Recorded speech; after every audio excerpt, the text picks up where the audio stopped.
Hello बच्चों, welcome back to Nandan coaching zone. Videos की एक श्रृंखला चल रही है जिसमें हम आपको बायोलॉजी के बहुत ही इम्पॉर्टेंट टॉपिक पुष्पों में लैंगिक जनन की प्रक्रिया को समझा रहे हैं। इसमें हमने अभी आपको 2 पॉइंट्स पढ़ाए हैं। लैंगिक जनन के पहले होने वाली घटनाएं अर्थात निषेचन के पहले कौन सी घटनाएं होती हैं, इसमें हमने आपको पुंकेसर और स्त्री केसर में कौन कौन सी प्रक्रियाएं होती हैं इसके बारे में विस्तारपूर्वक बता दिया है। अब जानिए कि इसके पश्चात निषेचन कैसे होगा। निषेचन के पहले तो घटनाएं हो गई, अब निषेचन कैसे होता है इसको हमको जानना है।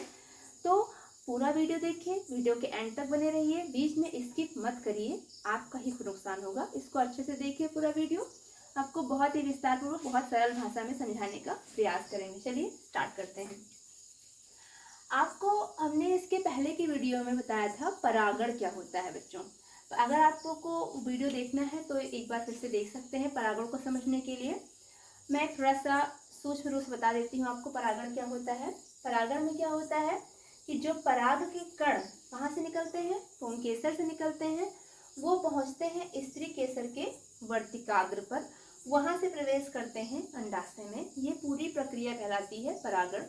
2 प्रकार का होता है बताया था हमने, स्वपरागण और परपरागण। स्वपरागण कैसे होता है, एक ही पौधे में 2 पुष्प होते हैं, उनके मध्य जब जो है आदान प्रदान होता है, उनके मध्य जब परागकणों का आदान प्रदान होता है तो वो कहलाता है स्वपरागण। लेकिन जब विभिन्न जानवरों के द्वारा एक ही जाति के 2 अलग अलग पौधों पर लगे होते हैं पुष्प, जब उनके पुंकेसर जो है पहुंचते हैं, स्त्री केसर की जो है परागकण पहुंचते हैं स्त्री केसर की वर्तिकाग्र पर, तो वो प्रक्रिया कहलाती है परपरागण, जो कि जंतुओं द्वारा और मधुमक्खियों द्वारा, तितलियों द्वारा, यहाँ तक कि हाथी जैसे बड़े एनिमल्स के द्वारा ये प्रक्रिया होती है, इसे परपरागण कहते हैं।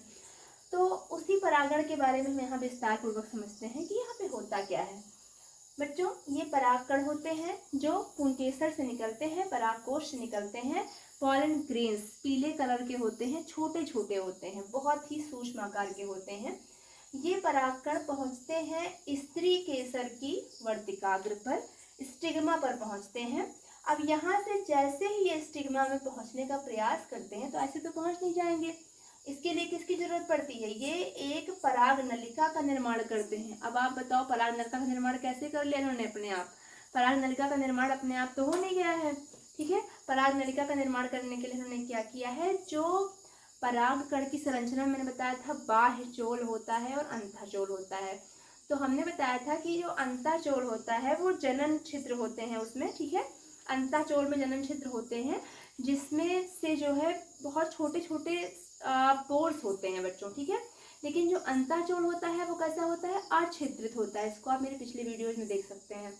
तो जो बाह्य चोल में जनन छिद्र होते हैं ना, एक्चुअली वही बनाते हैं क्या, पराग नलिका।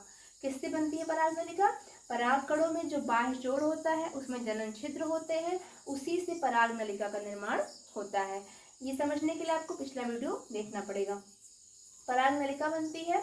अब यहाँ से परागकण इसी नलिका से होते हैं पहुँचते हैं अंडाशय तक। कहाँ पहुँचते हैं, अंडाशय तक पहुँचते हैं। अंडाशय में किसका निर्माण करते हैं, बीजांड का निर्माण करते हैं। और बीजांड से क्या बनता है, भ्रूणकोश। इसको मैंने इसके जस्ट पिछले वीडियो में बताया आपको कि बीजांड क्या होता है और उससे भ्रूणकोश का निर्माण कैसे होता है। मैं थोड़ा सा बता देती हूँ आपको। इसमें जो ये बीजांड होता है बहुत सारी कोशिकाएं होती हैं। कोई एक कोशिका जो अर्धस्तरीय होती है प्रपुष्प कोशिका का निर्माण करती है। प्रपुष्प कोशिका क्या करती है, धीरे धीरे थोड़ा उसका आकार बड़ा होता है, प्राथमिक कोशिका बनाती है। उसके बाद में गुर बीजाणु बनाती है जो कि मात्र कोशिका मदर सेल का काम करता है, डिप्लॉयड होती है। उससे 4 कोशिकाएं बनती हैं, अगुणित 3 कोशिकाएं नष्ट हो जाती हैं, 1 कोशिका बचती है जो निर्माण करती है भ्रूणकोश का। मैंने पिछले वीडियो में बता रखा है। अब यहाँ तक की प्रक्रियाएं तो हो गई। परागकण आ रहे हैं धीरे धीरे। कितने परागकण आते हैं आपको पता है, ज्यादा परागकण नहीं आ पाते हैं, टोटल आते हैं 2 परागकण बच्चों। इसको यहाँ पे समझते हैं हम। फिर से थोड़ा सा स्ट्रक्चर ड्रॉ कर लेते हैं, इसका स्ट्रक्चर ड्रॉ कर लेते हैं हम। स्टिग्मा और स्टाइल का स्ट्रक्चर हम ड्रॉ कर लेते हैं, ठीक है। ये आ रहे हैं परागकण। परागकण ये मान लीजिए 2 परागकण आ रहे हैं, ठीक है। किसके द्वारा आ रहे हैं, पराग नलिका के द्वारा आ रहे हैं। नलिका नहीं बनाते हैं, हम केवल परागकणों को लेकर आ रहे हैं, 2 परागकण चले आ रहे हैं, ठीक है। इसमें समझिए कि 4 हम लेके आ रहे हैं, हम 2 ही परागकणों को लेके आ रहे हैं, ठीक है। और यहाँ पर जो ये अंडाशय होता है जिसके अंदर बीजांड होता है, इसके अंदर भी क्या होते हैं बच्चों, 2 अंड होते हैं, यानी कि 2 ओवम होते हैं। अब ये जो होते हैं, इनके जो ओवम होते हैं, ये परागकण जब दोनों आते हैं यहाँ पे ना, तो ये क्या करते हैं, एक ही परागकण, यहाँ पे एक्चुअली 3 होते हैं, तो एक ही परागकण क्या करता है, इनके साथ में स्ट्रक्चर बना लेता है। कहाँ पे आता है पहले इसको समझते हैं हम। ये अंदर आकर के एक जायगोट का निर्माण करता है, ठीक है। और दूसरा वाला परागकण बचता है ना, ये जाकर के 2 अंड बचे होते हैं, 2 एग्स बचे होते हैं, उनके साथ संयोजन कर लेता है। 2 आते हैं, 2 परागकण आते हैं, ठीक है। दोनों परागकणों को हम कहते हैं लघु बीजाणु, पढ़ा चुके हैं हम पहले पिछले के वीडियोज में। दोनों परागकणों को हम लघु बीजाणु कहते हैं। उसके बाद में क्या होता है, ये जो है दोनों परागकण कोशिका में प्रवेश करते हैं, इसमें बीजांड में प्रवेश करते हैं, अंडाशय में प्रवेश करते हैं, जहाँ पर पहले से ही कुछ अंडक होते हैं। कितने होते हैं, मोस्टली 3 होते हैं, ठीक है। तो एक परागकण जो होता है वो एक एग सेल से रिएक्ट कर लेता है, और जो 2 एग सेल्स बची होती है ना, उनसे एक बचा हुआ परागकण बॉन्ड मतलब वो स्ट्रक्चर बना लेता है, ठीक है। अब जो ये संरचना बनती है बच्चों, ये कहलाती है युग्मनज। ये क्या कहलाती है, युग्मनज कहलाती है। इसके पहले आप ध्यान देंगे तो इन्हें हम कहते हैं नर युग्मक। इन्हें क्या कहते हैं हम, नर युग्मक, मतलब मेल गैमीट। क्या कहते हैं इनको हम, इन्हें हम कहते हैं मेल गैमीट। और जो ये वाली स्ट्रक्चर होती है फीमेल वाली, इसे हम कहते हैं मादा युग्मक, मतलब फीमेल गैमीट कहते हैं इसको हम। क्या कहते हैं, फीमेल गैमीट कहते हैं। मेल गैमेट और फीमेल गैमेट जब आपस में जुड़ते हैं, जब आपस में जुड़ जाते हैं, तो स्ट्रक्चर किसका बनाते हैं, युग्मनज बनाते हैं, युग्मनज बनाते हैं। क्या बनाते हैं बच्चों, युग्मनज, जिसे कहते हैं जायगोट। अब आप ध्यान से देखिए, तो ये अकेले होते हैं, ये भी अकेले होते हैं, लेकिन जब ये आपस में जुड़ जाते हैं तो एक डबल स्ट्रक्चर बनाते हैं, जिसे युग्मनज कहते हैं, ठीक है।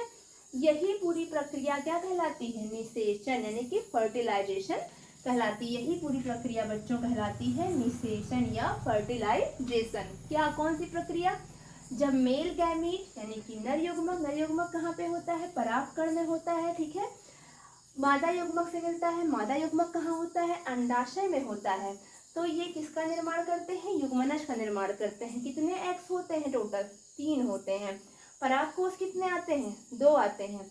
एक ही परागकोश एक ही एग सेल से जुड़ता है, ठीक है, और बनाता है युग्मनज। तो एक परागकोश, एक परागकण बचा, और कितने एक्स बचे, 2 एक्स बचे। 3 होते हैं मोस्टली, 2 एक्स बचे।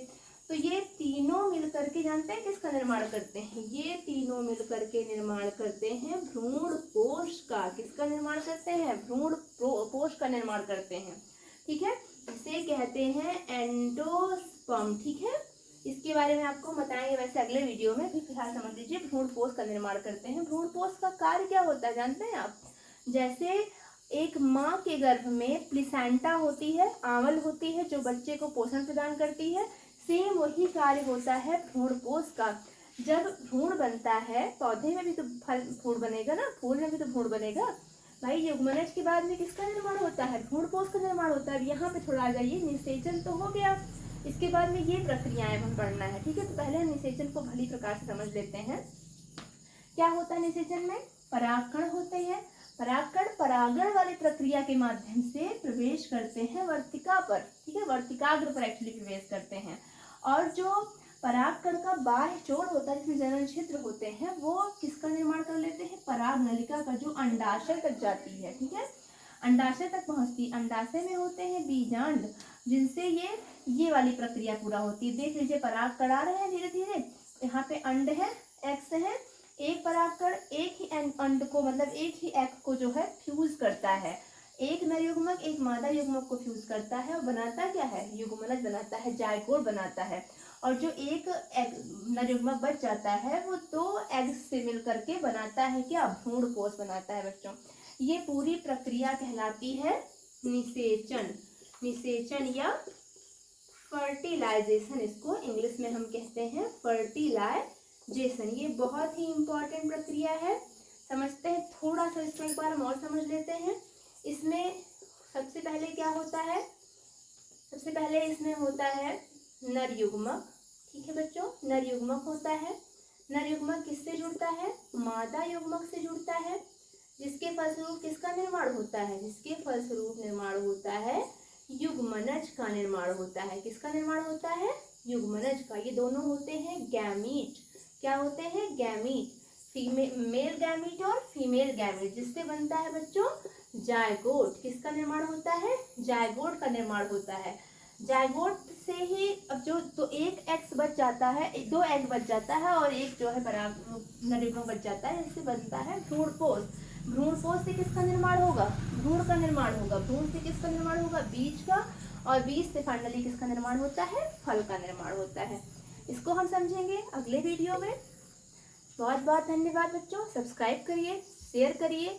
आपको हम रोज अच्छे से सरल भाषा में समझाते रहेंगे, आपका हर एक टॉपिक क्लियर करेंगे, ये हमारा वादा है। Thank you.